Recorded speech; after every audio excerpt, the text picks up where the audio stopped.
सर्वेभ्यो नमो नमः। संस्कृत सीखो के यूट्यूब पटल पर एजुसेट प्रायोजित कार्यक्रम में मैं प्राध्यापक कृष्ण वशिष्ठ राजकीय वरिष्ठ माध्यमिक विद्यालय भदानी झज्जर से आप सभी का हार्दिक स्वागत और अभिनंदन करता हूं।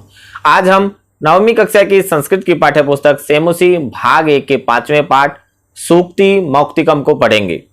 सूक्ति सुधन उक्ति। सु का अर्थ होता है अच्छा और उक्ति का अर्थ होता है कहे गए वचन, कहा गया वाक्य।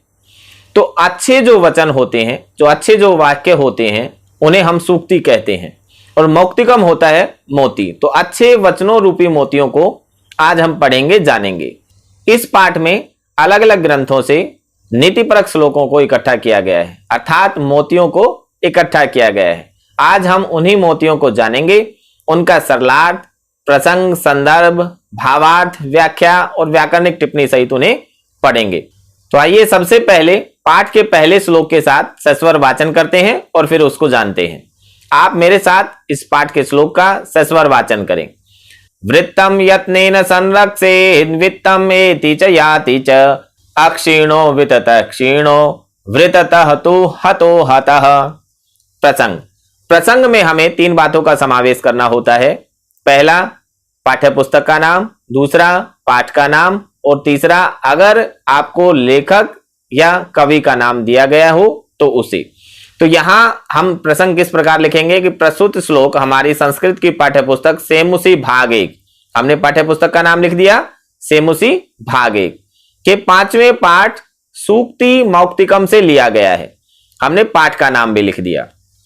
यह श्लोक मनुस्मृति से उद्धृत है। चूंकि मैंने आपको बताया कि इस पूरे पाठ में अलग अलग ग्रंथों से श्लोकों को एकत्रित किया गया है, मोतियों को इकट्ठा करके इस पाठ में रखा गया है, इसलिए अगर आप उन ग्रंथों के नाम को याद रख पाएं और उन्हें भी प्रसंग में दे सकें तो बहुत अच्छा है, अन्यथा आप यहां तक भी प्रसंग को लिख सकते हैं। संदर्भ। संदर्भ में क्या लिखना होता है? संदर्भ में हमें लिखना होता है कि जो श्लोक आपको पेपर में या पाठ में दिया गया है, जिसे आप पढ़ रहे हैं या लिख रहे हैं, उस श्लोक में कवि क्या कहने जा रहा है, किस संदर्भ में उस श्लोक को उन्होंने कहा है। तो प्रस्तुत श्लोक में स्वयंभू मनु ने चरित्र के महत्व को बताया है। क्या बताया है उसे हम सरलार्थ के रूप में जानते हैं।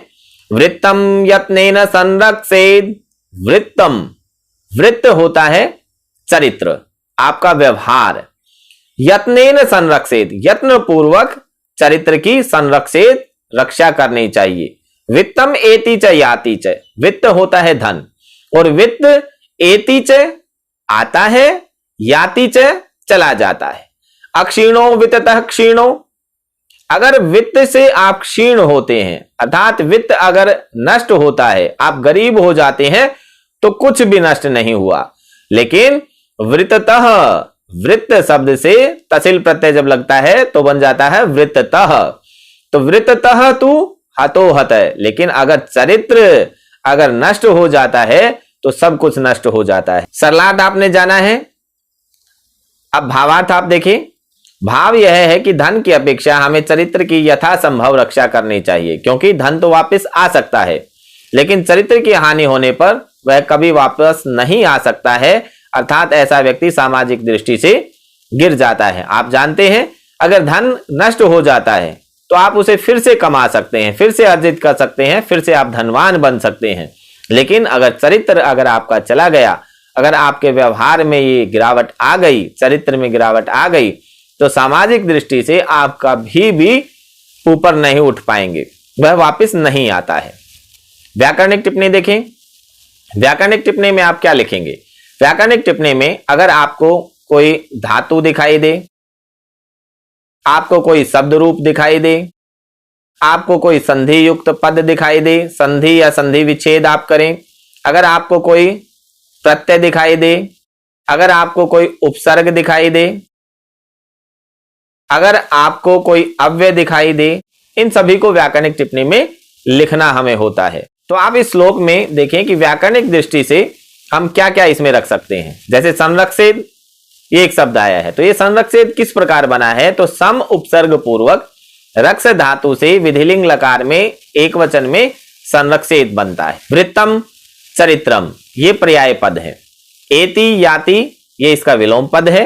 हतः, हन धातु से जब त प्रत्यय लगता है तो हतय बन जाता है।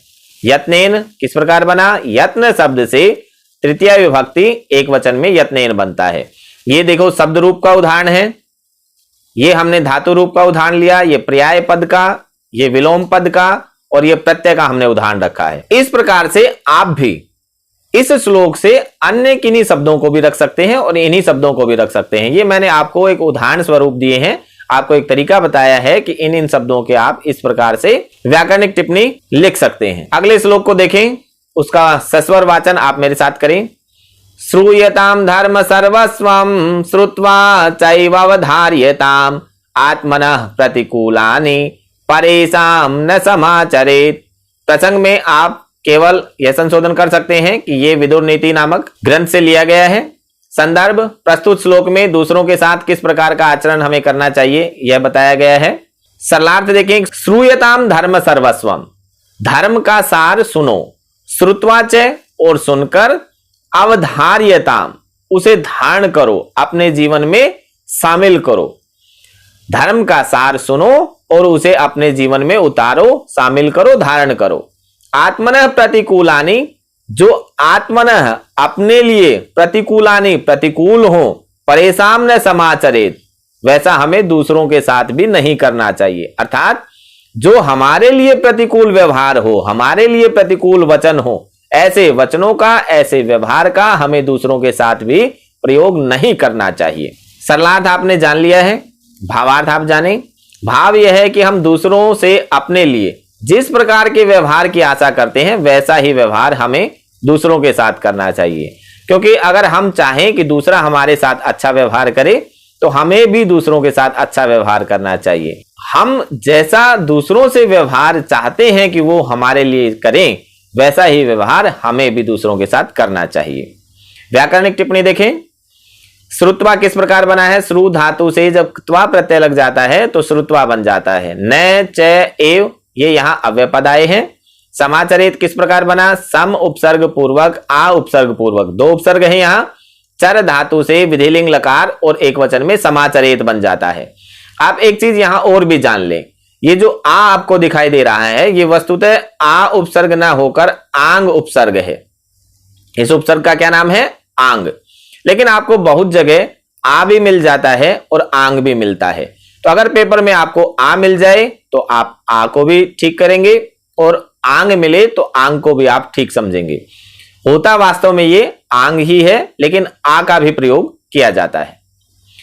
चैवावधार्यताम, च धन एव धन अवधार्यताम। अब यहां दो दो संधियां हुई हैं, च और एव। पहले इसे जाने, च में जो ए है और एव में जो ए है, तो ए और ए मिलकर आई बन जाता है और बन जाता है चैव। क्या बना?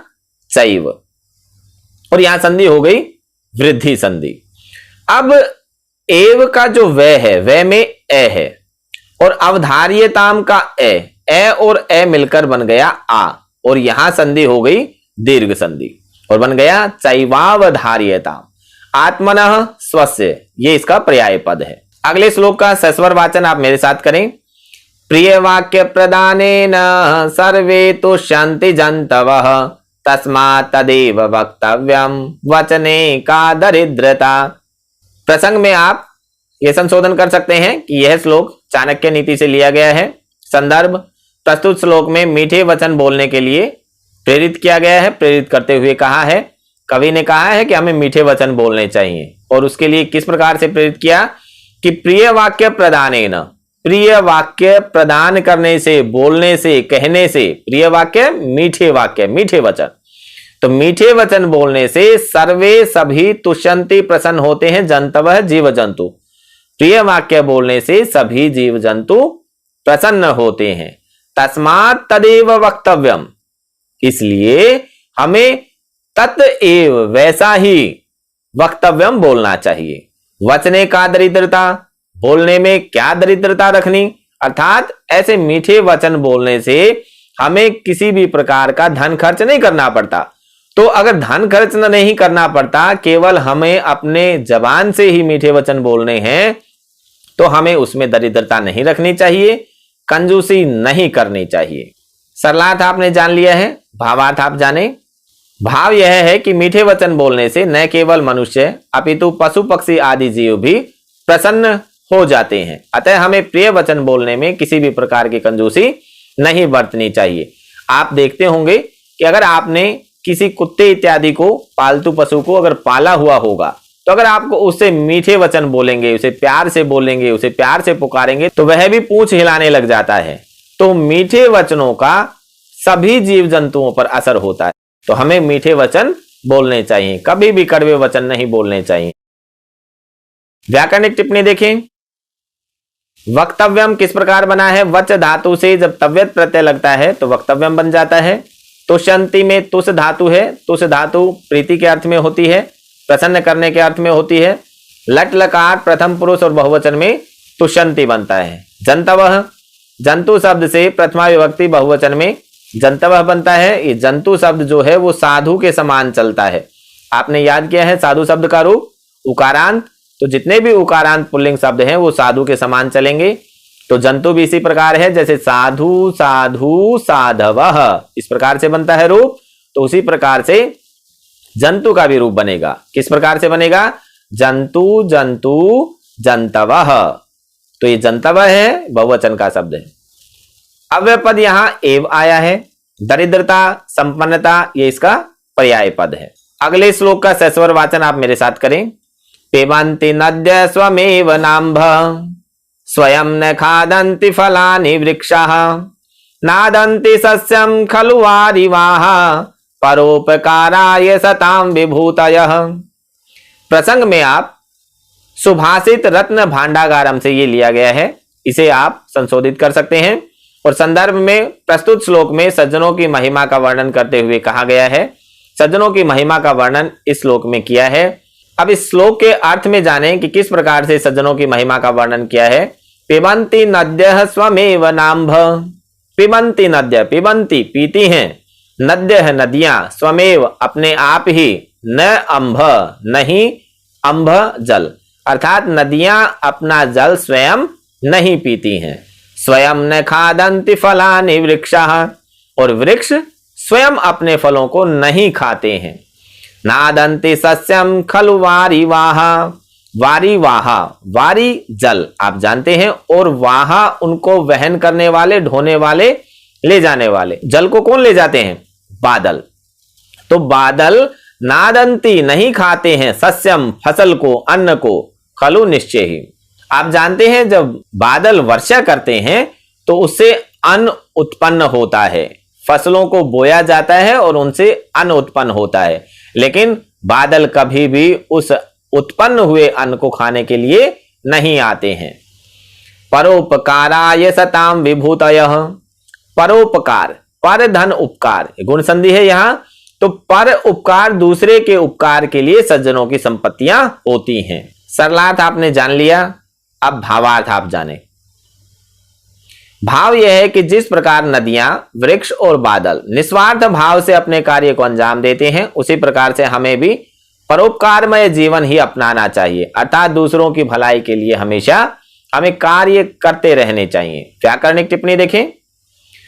पिबन्ति किस प्रकार बना? पिब धातु से लट लकार प्रथम पुरुष और बहुवचन में पिबन्ति बनता है। नद्य है, नदी शब्द से प्रथमा विभक्ति और बहुवचन में नद्य बन जाता है। अंभ, ये वारी और जलम इसके पर्याय पद हैं। परोपकार, पर धन उपकार, ये गुण संधि है। पर में जो रे में ए है और उपकार में जो ऊ है, इन दोनों को जब मिलाते हैं तो ओ बन जाता है और बन जाता है परो, परोपकार। ये गुण संधि स्वर संधि का भेद है, ये भी आप जानते हैं। एव और खलु ये अव्यय पद श्लोक के अंदर आए हैं। अगले श्लोक का सस्वर वाचन आप मेरे साथ करें।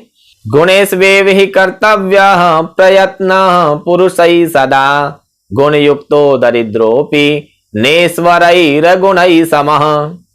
यह श्लोक मृच्छकटिकम से लिया गया है, उद्धृत है, यह आप संशोधित कर सकते हैं प्रसंग में। संदर्भ प्रस्तुत श्लोक में गुणयुक्त मनुष्य की श्रेष्ठता सिद्ध करते हुए कहा गया है, बताया गया है कि गुणयुक्त मनुष्य जो है वो श्रेष्ठ होता है निर्गुण से।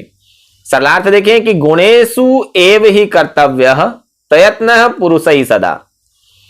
पुरुषों के द्वारा सदा हमेशा प्रयत्न कर्तव्य, प्रयत्न करना चाहिए। किस चीज के लिए? गुणेषु एव ही, गुणों को अर्जित करने के लिए। अर्थात गुणों को अर्जित करने के लिए हमेशा मनुष्यों को प्रयत्न करते रहना चाहिए। क्यों करना चाहिए? क्या इसका फायदा होता है? आप देखें, गुण युक्तो दरिद्रोपि, गुण युक्त अगर कोई है, अगर वह दरिद्र भी है, गुण युक्त दरिद्रोपि, अगर दरिद्र है और लेकिन वह गुण युक्त है, तो न ईश्वरई अगुणई समः, तो ऐश्वर्यशाली अगुणी के वह समान नहीं होता, अर्थात वह उससे श्रेष्ठ होता है। अगर गुणी कोई आदमी है, भले ही वह निर्धन हो, तो ऐश्वर्यशाली निर्गुणी से भी वह श्रेष्ठ हो जाता है। सरलार्थ आपने जान लिया, अब आप भावार्थ जानें। भाव यह है कि प्रत्येक मनुष्य को गुणों को अर्जित करने का प्रयत्न करते रहना चाहिए। गुणवान व्यक्ति ही सर्वश्रेष्ठ होता है, निर्गुण व्यक्ति सर्वश्रेष्ठ कभी नहीं हो सकता है। व्याकरणिक टिप्पणी देखें, ही एव सदा अपि, ये यहां अव्यय पद आए हैं। गुणेष्वेव किस प्रकार बना? गुणेषु एव, गुणेषु, सु में जो उ है और एव का ए, तो आप जानते हैं कि अगर प्रथम पद के अंत में ई, उ, री और लृ हो तो उन्हें क्रमशः ई को य, उ को व, री को र और लृ को ल हो जाता है। तो उ को हो जाएगा व हलंत, व आधा, अर्थात इसमें स्वर नहीं होगा। और व में जब ए मिलेगा तो बन जाएगा वे, और बन जाएगा गुणेष्वेव। ये यन संधि है और ये स्वर संधि का भेद होता है। कर्तव्य किस प्रकार बना? क्री धातु से जब तव्यत प्रत्यय लगता है तो कर्तव्य बन जाता है। प्रयत्न, यहां प्र उपसर्ग है। आपको उपसर्ग छांटने भी आते हैं पेपर में, तो आप देखें कि उपसर्ग यहां प्र है। अगुणई, गुणई, ये इसका विलोम पद यहां लिखा गया है। अगले श्लोक का सस्वर वाचन आप मेरे साथ करें। आरंभ गुर्वी क्षयिणी क्रमेण लघ्वी पुरा वृद्धिमती च पश्चात् दिनस्य पूर्वार्ध परार्ध भिन्ना छाएव मैत्री खल सज्जनानाम। इसके प्रसंग में भी आप संशोधन कर सकते हैं कि यह श्लोक नीति शतक से लिया गया है। संदर्भ में क्या लिखना है आपको कि प्रस्तुत श्लोक में सज्जनों और दुर्जनों की मित्रता के संदर्भ में बताते हुए कहा गया है। सज्जनों और दुर्जनों की मित्रता को इस श्लोक में बताया है कि सज्जनों की मित्रता कैसी होती है और दुर्जनों की मित्रता कैसी होती है। तो जानते हैं इसके सरलाट के द्वारा। आरंभ गुर्वी क्षयिणी क्रमेण, आरंभ में गुर्वी बड़ी होती है और क्षयिणी क्षय हो जाता है, अर्थात धीरे धीरे छोटी हो जाती है, क्रमेण क्रम से। लघ्वी पुरा, लघ्वी होता है छोटी, पहले छोटी होती है, वृद्धिमती च पश्चात, और पश्चात बाद में बड़ी होती जाती है। दिनस्य पूर्वार्ध परार्ध भिन्ना, दिन के पूर्वार्ध और परार्ध की छाया इव, छाया के समान ही मैत्री मित्रता होती है। किसकी? खल दुर्जनों की और सज्जना नाम सज्जनों की। अर्थात दिन के पूर्वार्ध और परार्ध की छाया के समान दुर्जनों और सज्जनों की मित्रता होती है। और पूर्वार्ध और परार्ध की छाया किस प्रकार होती है? जैसे पूर्वार्ध की छाया सुबह सुबह बड़ी होती है और दोपहर तक जाते जाते वह छोटी होती जाती है, तो इसकी तुलना की गई है दुर्जनों की मित्रता के साथ। कैसे कि दुर्जन जो है वो सबसे पहले शुरुआत में जब तक उनका कोई स्वार्थ सिद्ध नहीं होता है तब तक वे बहुत अपनापन दिखाते हैं। तो जैसे पूर्वार्ध की छाया बड़ी होती है वैसे ही दुर्जनों की मित्रता भी बड़ी बड़ी दिखाई देती है, बहुत अच्छी दिखाई देती है।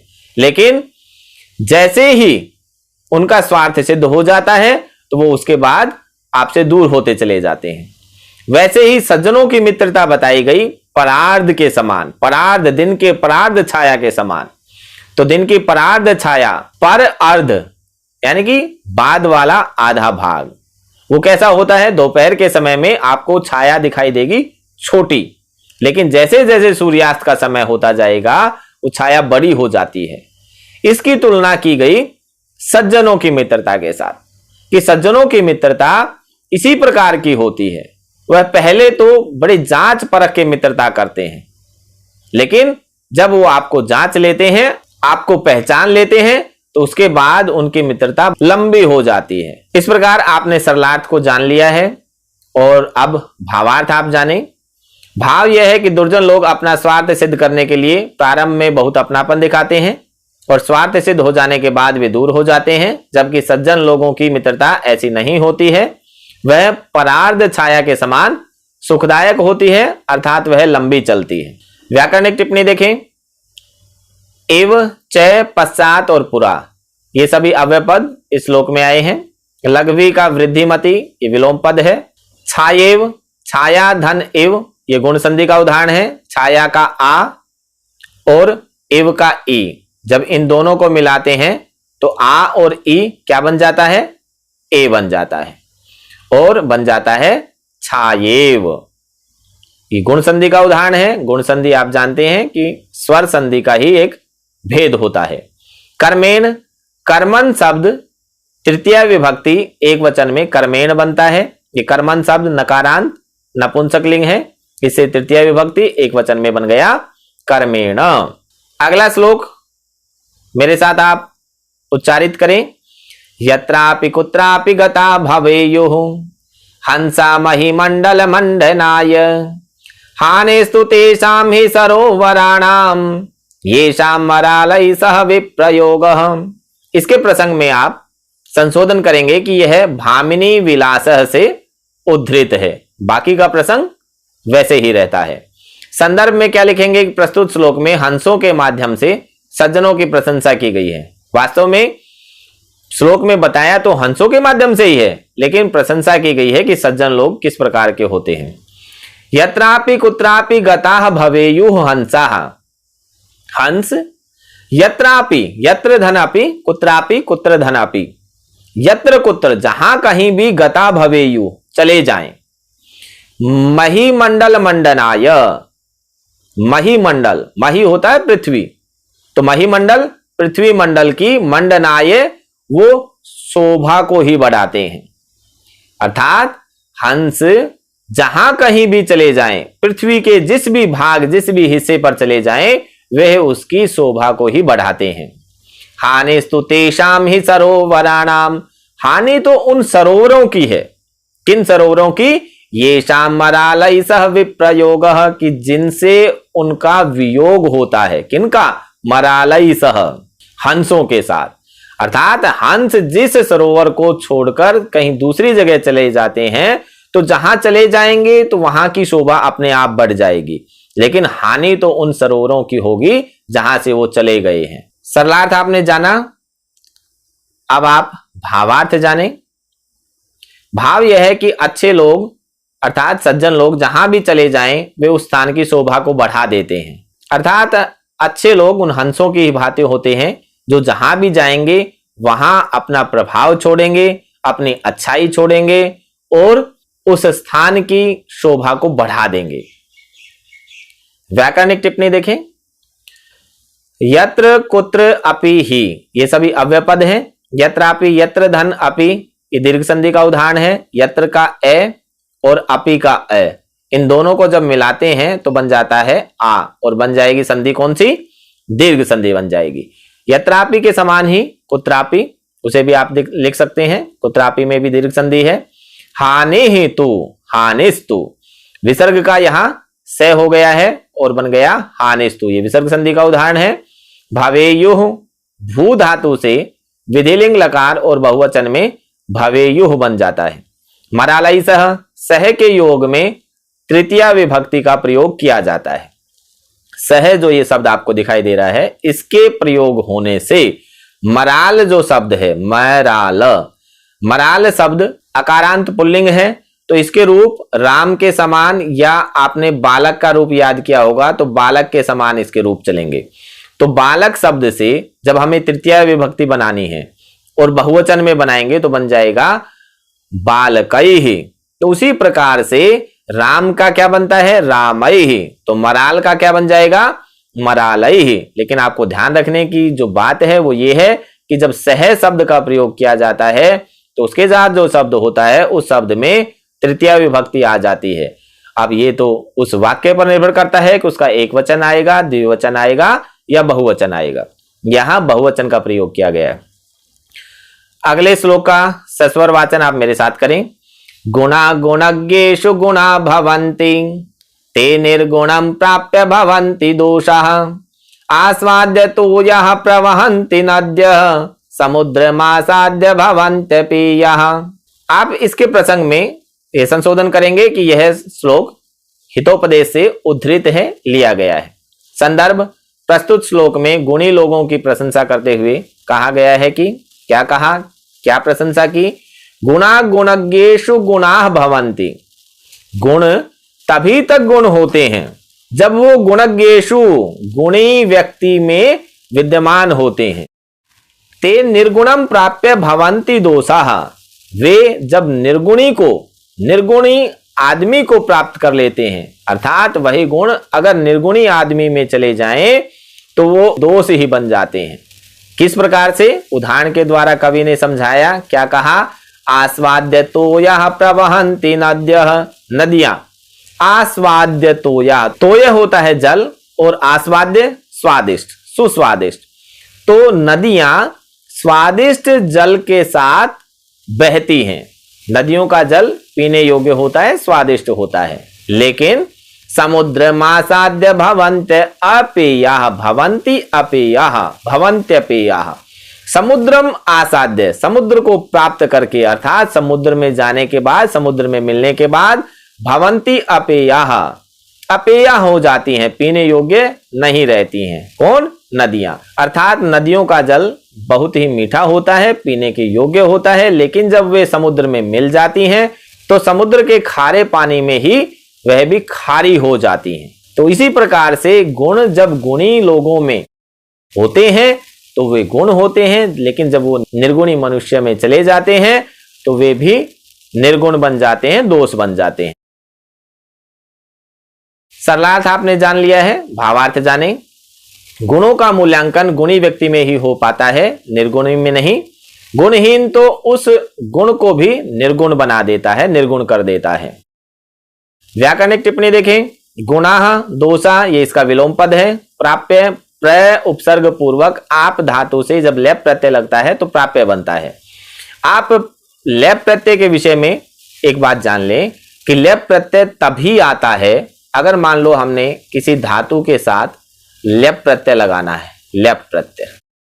तो लेप प्रत्यय की एक शर्त है कि लेप प्रत्यय तभी लगता है जब धातु से पहले कोई ना कोई उपसर्ग विद्यमान हो। अगर धातु से पहले उपसर्ग नहीं है तो लेप प्रत्यय भी नहीं आएगा। अगर धातु से पहले उपसर्ग है तो लेप प्रत्यय आएगा, उपसर्ग नहीं है तो फिर कौन सा प्रत्यय आ जाएगा? त्वा प्रत्यय इसी अर्थ में लगता है।